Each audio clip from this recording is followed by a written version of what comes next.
शादी के दिन दूल्हा अपनी दुल्हन को लेने के लिए बेहद एक्साइटेड होकर पहुंचा, लेकिन वो उसे नजरअंदाज करते हुए सीधे एक दूसरे आदमी के पास चली गई। असल में ये सब उसी की गलती थी। 7 दिन पहले लड़की ने अपनी दोस्त की शादी में बुके पकड़ा था, इस उम्मीद में कि उसका बॉयफ्रेंड उसे प्रपोज करेगा, लेकिन उसने वो बुके उससे छीनकर अपनी सेक्रेटरी को दे दिया। उसे पहले मिला था बेबी। उस पल उसका दिल पूरी तरह टूट गया। 8 साल के रिश्ते के बाद भी वो उससे शादी करने को तैयार नहीं था, इसलिए उसने खुद अपनी शादी प्लान कर ली। उसने 7 दिन बाद की तारीख तय की और उसके पास एक नया दूल्हा भी था। जब वो घर पहुंचा, उसने शांत तरीके से उससे ब्रेकअप कर लिया। उसे लगा वो बस बुके वाली बात पर नाराज है। उसने आंखें घुमाते हुए कहा कि वो उसे कल उससे बड़ा बुके खरीद देगा और फिर चला गया। मैं 1 हफ्ते में शादी कर रही हूँ। उसे लगा ये बस गुस्से में लिया गया फैसला है। शादी कोई ऐसी चीज नहीं है जिसे गुस्से में जल्दी जल्दी किया जाए। क्या तुम इतनी बेताब हो शादी के लिए?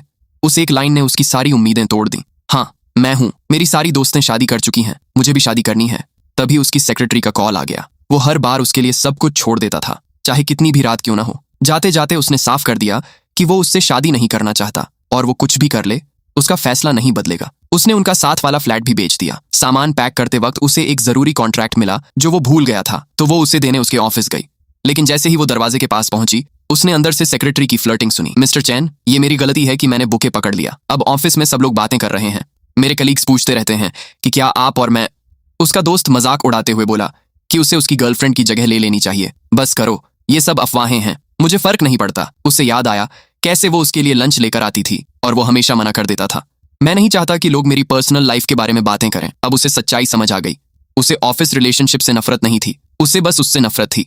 अब उसे समझ आया कि वो उससे शादी क्यों नहीं करना चाहता था। असल वजह हमेशा से वही सेक्रेटरी थी, तो उसने वही किया जो वो चाहता था। उसने उसे और उसके दोस्त को अपनी शादी का इनविटेशन भेज दिया। वो चाहती थी कि वो दोनों उसे खुश देखकर जलें।